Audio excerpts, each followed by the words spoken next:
Welcome to part 3 of the Oracle Cloud ERP extracts video series. This session demonstrates building a full table extract from Oracle Fusion ERP using data flows within Oracle Data Transforms. This process also requires a custom PL/SQL procedure to programmatically reset the last extract date in Oracle BI Cloud Connector, or BICC. Also required is an additional workflow to execute the full load process in the proper sequence. Let's get started with a quick review of the activities we did in the first couple of lessons.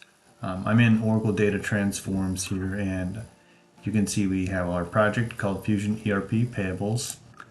Within that project, for part 1 and part 2, we created a few data flows. If I click on data flows, you'll see the 3 data flows for invoice headers, lines, and distributions. In this video, what we want to do is build a full load for AP invoice distributions. All 3 of these, if you recall, were incremental loads in the first lessons. Before we get started with a full load, let's go over to the BI Cloud Connector and take a look again at our custom data offering we created. It starts with AAA. What I want to look at in the data store here is the fact that we have already loaded the invoice distribution extract with our incremental process. So you'll see it has the last extract date of March 1st. What we need to do before we can reload this with a full load is to reset that last extract date. And we want to do it programmatically, not through manually touching the action screen here. So what we're going to start with in this exercise is, what does it take to programmatically reset that extract date to full? Oracle Data Transforms doesn't do that for you naturally, like the old data replicator used to do within Oracle Analytics Cloud. So let's take a look. I'm going to pop over to SQL Developer real quick and show you what we have to build there. And I'll provide these scripts with the blogs so you can get them and use them for yourself. But what you have to create is a procedure. You can see in my database, you can see the 3 tables we have, the 3 incremental timestamp tables we have from the incrementals running that load those. And down here in procedures, you can see there's a procedure called BICC reset PVO to full. So you'll take this procedure, put it in your database. Once you've installed that procedure into your database, then when we build the workflows a little bit later on, we will use the call procedure right down here at the bottom. And we will copy and paste this into our data flow workflow area in Data Transforms. So you can notice that you will need to put in the BICC username and password that has access to run the BICC jobs. I'll be using the BI admin username and the associated password from the demo instance. And then the data store ID, you can see I copy and pasted the invoice distribution PVO from our little cheater spreadsheet where we're tracking what we're working on. And this is the URL/BIACM of the BI Cloud Connector area in Fusion ERP. So we will be copying, pasting this section a little bit later with my username and password tucked in there. So let's close down SQL Developer. We'll go back out to Oracle Data Transforms and let's get started building the data flow for AP invoice distributions full load data flow. I'll start by clicking on Create Data Flow, and I'll copy the data flow name from my spreadsheet where I'm tracking it. I'll click Create. I'm just going to pop over my spreadsheet here again just to get another view of what we're doing.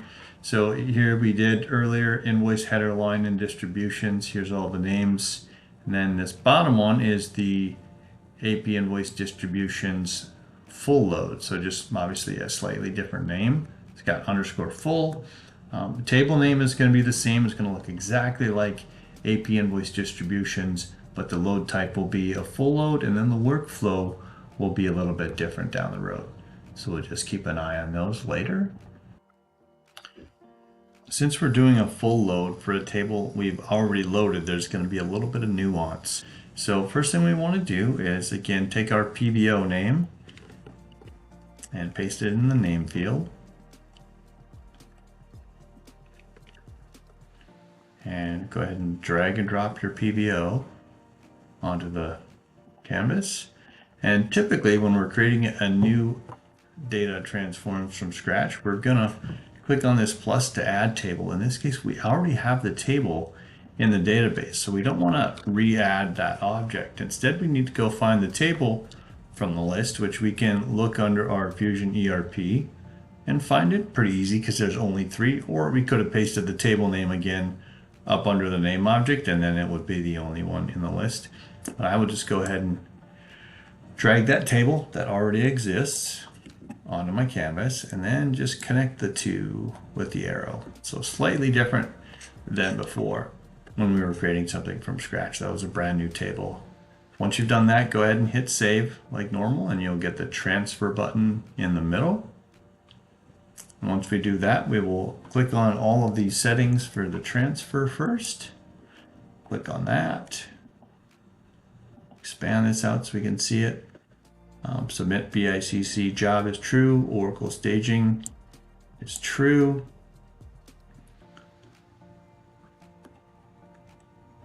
BICC extract job type will leave as data. Clean up the copy logs, set to true. Put the compression at gzip. Load last extract only is true. And I'll scroll down to the bottom. Sync deleted records, we're going to keep that at false. Saving the last load timestamp. So this is a little bit different than an incremental. We don't care what the timestamp is, so we're going to leave that as false because we're doing a full load and getting all data. And the last thing I like to check is the cleanup temporary objects. Make sure that's set to true. And that's it for the options screen. Let's go ahead and hit the table screen next and take a look at those setups. So this is a full load. For the first thing we're going to do, it defaulted to the options, is make sure we leave that as append since it's not incremental. Drop and create target table, leave that as false, but we do create target table. Normally you're going to do true because it's not there yet, so you still can do true, won't hurt anything. And then truncate target table, that we need to set to true because we're going to truncate all the data and reload it from scratch. One thing we would do on an incremental is we would touch the attributes and check the primary key. For a full load, you do not have to do that because it's not doing the incremental merge, which leverages the primary key for that activity. So literally all we did for a full load in the options, mode is append, and truncate target table is true. And that is it for the full load. So let's go ahead and hit save on our data transform. So the first step is done. Let's go back to our project. So we've created a data flow, and next thing we need to do, and this is specific for a full, not an incremental, is go to a workflow, and we need to create a separate workflow because we need to string a couple of things together, a couple of activities for that full load. So let's go ahead and create a workflow.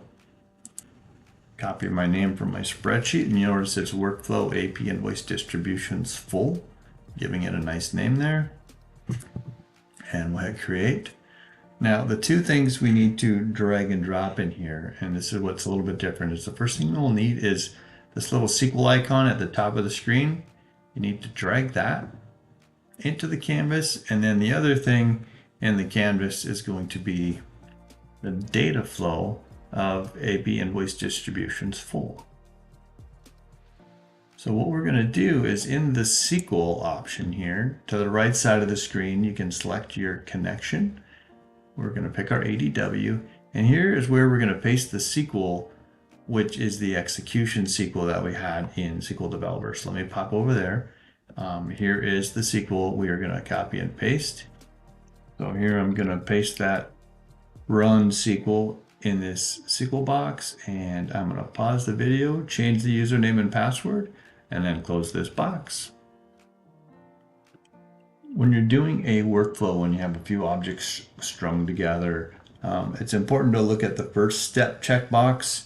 The first thing you drag on the screen will get that. If you start mixing things back and forth, pulling things in and out, that could get reset and things might not run in the order. So keep an eye on that. I want MySQL to run first. MySQL is going to execute this, and it's going to reset the PVO I've chosen to full by resetting and clearing out that date timestamp. And then it's going to execute, if I drag this arrow over here, after that SQL is done, it will execute the data flow with the blank value in the last update timestamp. So it will do a proper full load. So let's go ahead and click save on our workflow, and we can go ahead and execute. Hit the run button. Once we execute the job, we can go back and on the breadcrumbs at the top to your job section, click on the job and you can see what's running. I'll just open that detail up. You can see it starting the extract job. What I want to go look back here in BICC world, if I can refresh this screen, it'll be interesting to see if I catch it.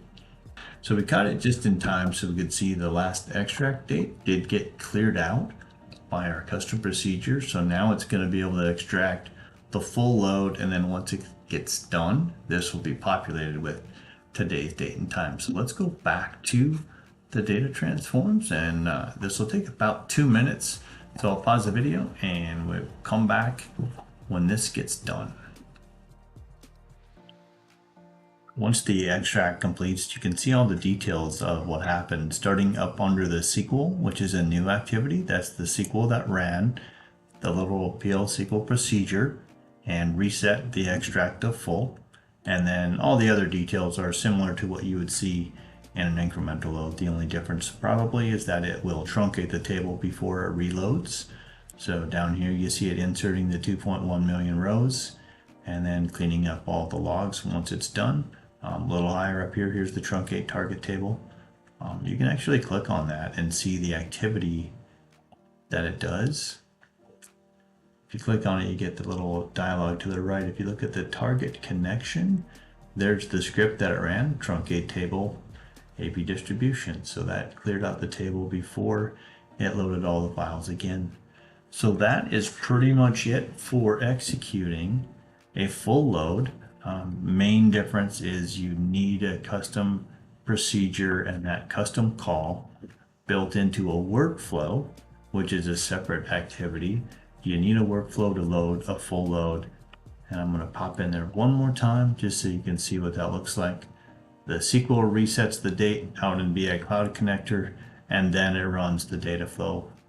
If I go out to BI Cloud Connector and do a refresh again, we should see our last extract date has changed to just now. Boom, there it updated. So that is a full load. Pretty easy process once you do it the first time and get that PL SQL procedure to run. The only changes you ever do in it, in the SQL part, is changing out the PVO name to the new PVO that you would be running each time. So thanks for watching. Look forward to seeing you soon.